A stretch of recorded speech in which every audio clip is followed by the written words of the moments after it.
Hi, I hope you're well. So today I'm going to do a full walkthrough of the Scribbles That Matter dot cross planner, so hopefully you'll find this helpful. The planner will come in a box that looks like this. It's cardboard, very thick cardboard, just plain white.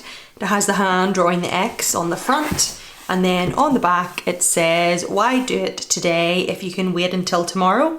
Which is a strange thing to write on a planner, but hey ho. So yeah, it's white and black, and then inside it's open at one side and you just slip out the planner. So they come in A5, which is in inches 5.7 by 8.5, and in centimeters 14.5 by 21. And then as well as that, they come in B5, which is what this is, which is in inches 7 by 10, and in centimeters 17.8 by 25.4. And just by way of a comparison, okay, so I don't have the A5 version of this. This is an 8 by 10 softbound planner from Erin Condren, and this one then is 7 by 10. So as you can see, the 10, it's the exact same height as each other here, but it has that 1 inch difference on the side. And then if you get an A5 softbound from Erin Condren, so you can see it has the much bigger difference up at the top, and then that is the difference there in the 3 from the side. Personally, I think this is a really nice in-between size. I like it, but if you're someone that feels like you don't need that much room, you could always go for their A5. So they come in 10 different colours, and each colour, apart from this one, has a different coloured strap and pen loop. So you can get aubergine, and it has a mustard pen loop and strap. Then you can get aqua, and it has a pink pen loop and strap. Then you can get charcoal, which is what I have, and it has a charcoal pen loop and strap, and I don't know what the decision behind that is. Personally, I would rather have something that matches than have such the harsh contrast that the rest of them are, but that's what they offer. So as well as that, then you get pastel pink, and it has a mint green pen loop and strap. You get white, and it has a black pen loop and strap. Bottle green, and it has a purple pen loop and strap. Lavender, and it has a mustard yellow pen loop and strap. Then grey, which is a lighter grey, and it also has a mustard yellow pen loop and strap. Then you get the actual planner itself in the mustard yellow, and it has the charcoal pen loop and strap. And finally you get pink, and it has a bottle green pen loop and strap. So price wise, the Scribbles That Matter UK that I went on, I did try to check on US, but it kept sort of throwing me out and putting me over to UK. But if you just do a conversion into dollars, I'm sure it'll be the same thing, but I'm not going to quote it because I don't know for a fact. But anyway, on Scribbles That Matter UK, the B5 is £29.97, but at the minute they're having 17% off, which makes it £24.97. The A5 is £24.97 normally, which is what this now is with a 17% off. And it has 20% off, which makes it £19.97.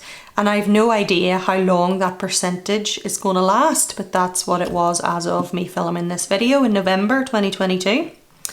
I personally bought this from Amazon, and it was a B5, and I got it for the £24.97. So it wasn't advertised as having the 17% off to make it £24.97, but that's what I got it for.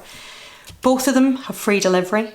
So for me, what made me buy from Amazon was it's just so easy. I just clicked a button and it came a few days later, as opposed to having to put all my details in to Scribbles That Matter that I have never purchased from before. But it's up to you. They're the same price in both while the sale lasts.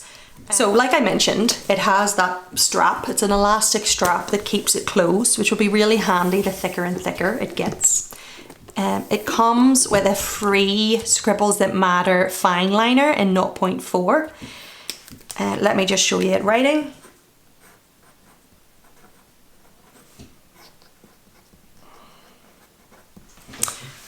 This is completely dried up, as you can see. I did actually get one of these before. It came with their dot grid notebook that I bought and there was nothing wrong with it. So this is obviously just a dud. And this box was quite dusty whenever I got it, so I think it's been sitting in a warehouse somewhere. So it could be why. Honestly, I didn't buy it for the pen. It came free and I don't really care. I have fine liners that I love. When I use fine liners, I use these Unipin ones, so I don't need it. However, it is a bit wick. It's supposed to be getting something free and it's completely dried up. But just bear that in mind, they're not the best quality, so I mean, I don't think anyone would be buying it specifically for this pen, but it's just something to note. Anyway, so inside the paper, the first page is a bit thicker, but the actual main paper in the planner is 120 GSM, which stands for grams per square metre. It has a vegan leather cover and it's a lovely feeling. It has 180 degrees lay flat binding, so no matter where you open it in the book, you don't have to train it. It just lies flat, which is really, really good. And then you get 2 colour-coded bookmarks, so they match the planner. Now, in saying they match the planner, it could be that they match the strap.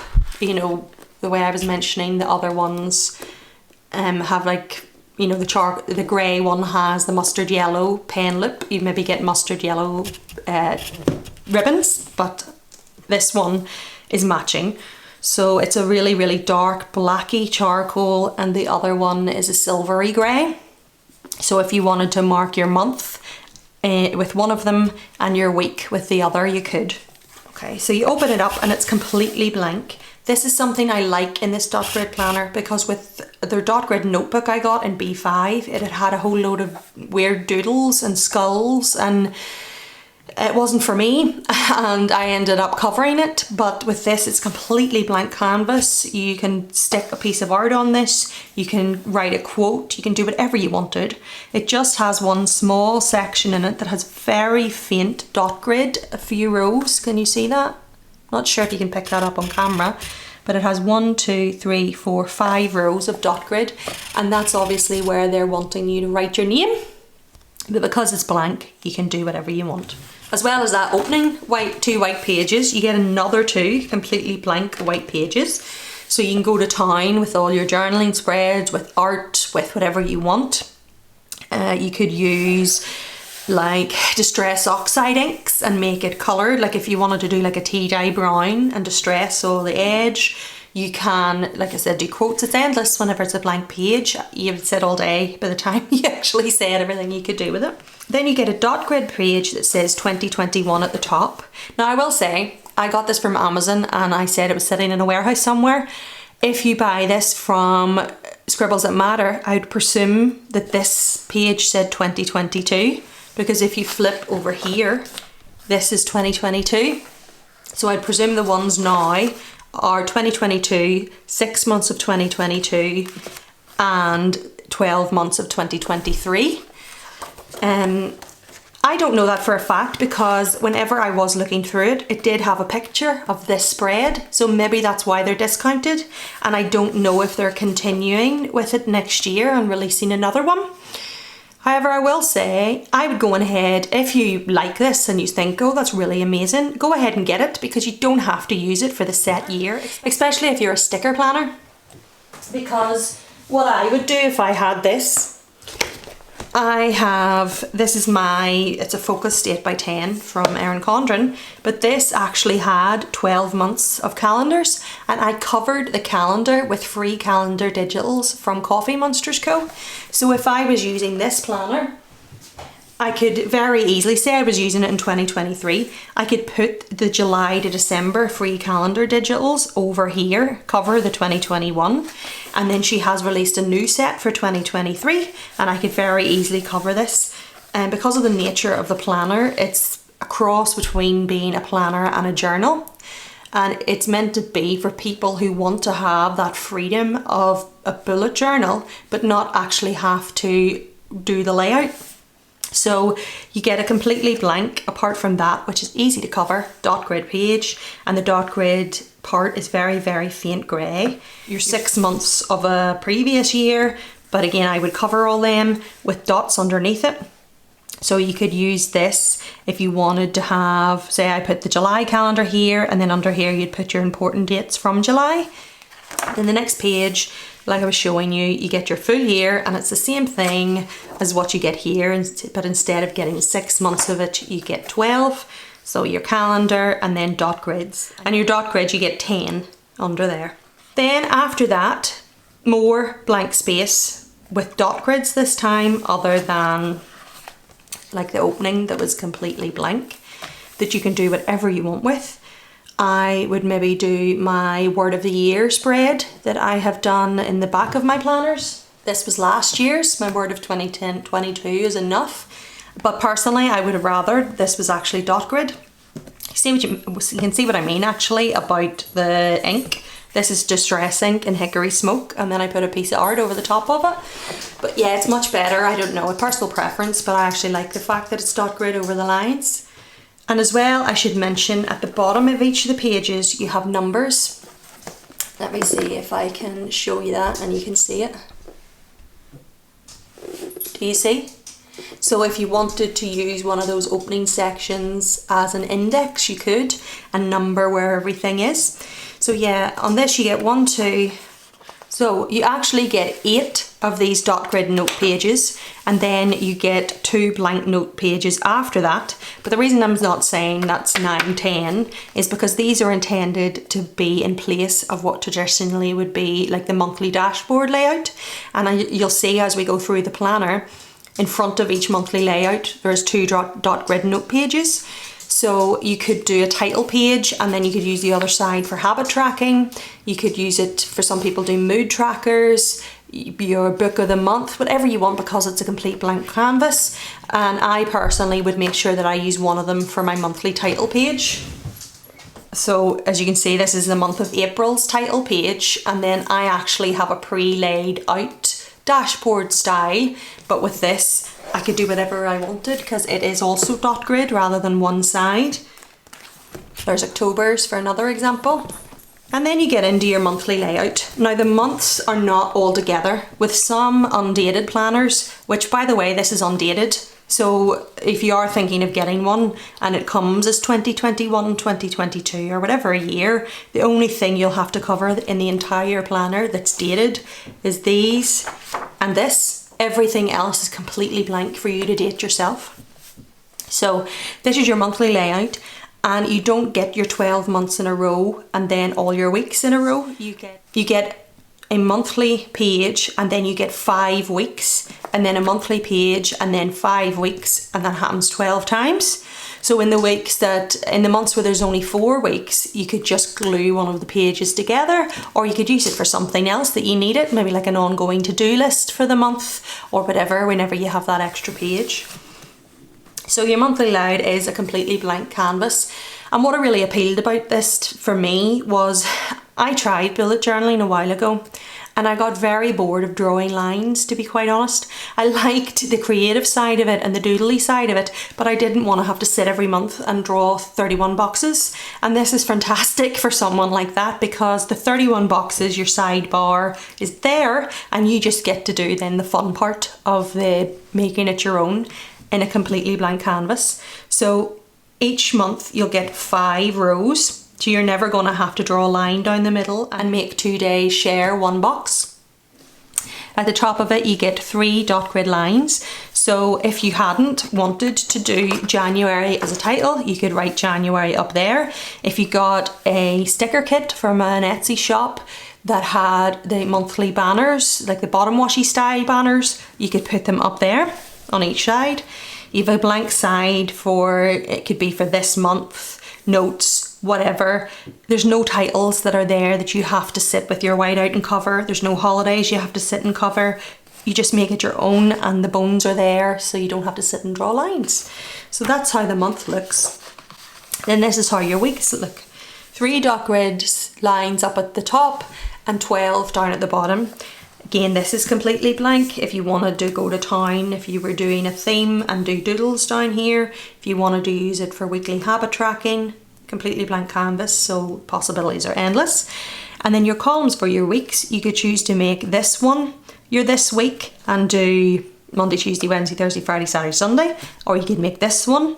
You could, if you're someone that all planners start on a Monday and you wish that they started on a Sunday, you can make it start on a Sunday. And up there is probably where I would do, if you got on an Etsy shop and bought date covers and the day stickers, you could put Monday sticker and the date. Or if you're really good at handwriting and calligraphy, you can write it in. There is 3 sections in it, but they are so faint that it would be very easy not to stick to it. So if you had a full box you wanted to put over it, you wouldn't have to white out that line in order to stop it showing through, because it is so faint. Let me just zoom in to see if I can show you it. I don't even know if you'll be able to tell on camera. So there's your section, and then a very, very faint dashed line right across here, and then there's another one here, and it gives you that guidance to split it into 3 if you want, but you don't have to. My only criticism would be I wish that the whole thing was dot grid, like inside these boxes, because if I was lining stickers up, it would be perfect to line them up. That would be my only criticism. So you get 1, 2, 3, 4, 5, like I was saying.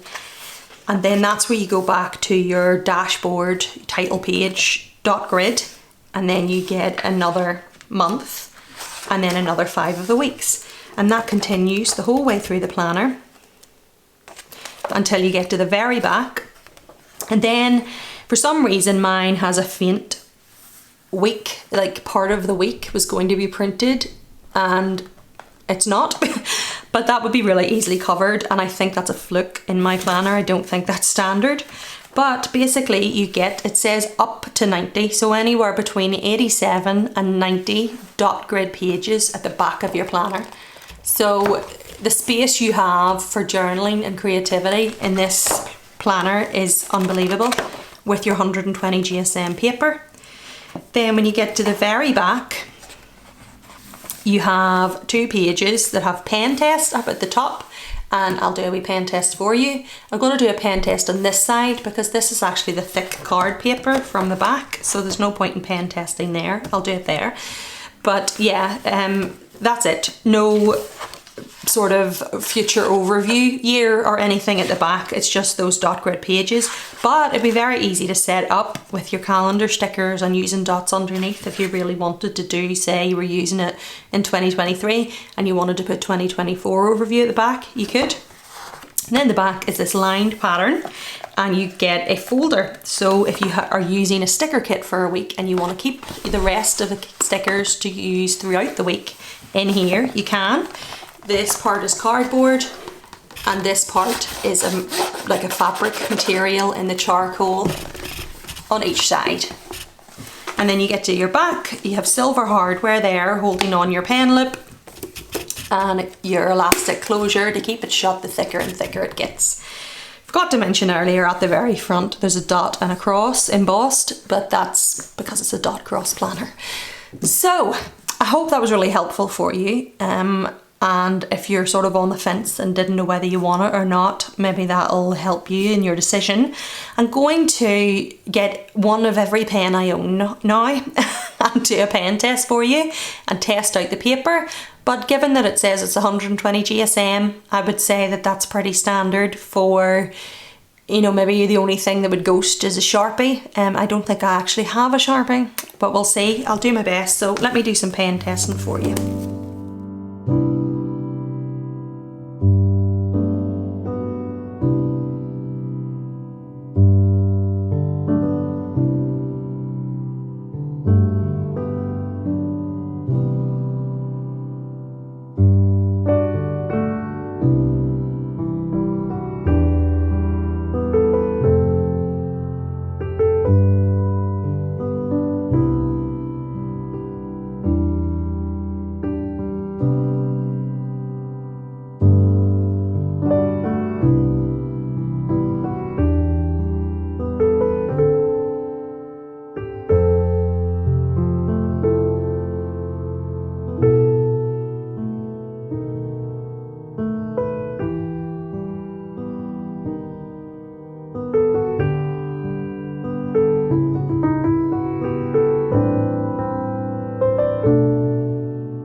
There we go. The only other thing I'm going to point out before I go, I forgot to mention, on the dot grid pages there's a little line that helps you find the centre dot grid, and then there's a cross in the very middle that finds the centre of the page, which is handy if you are doing different layouts.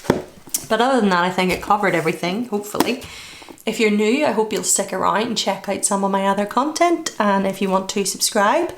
But until next time, take care and I'll speak to you soon. Bye!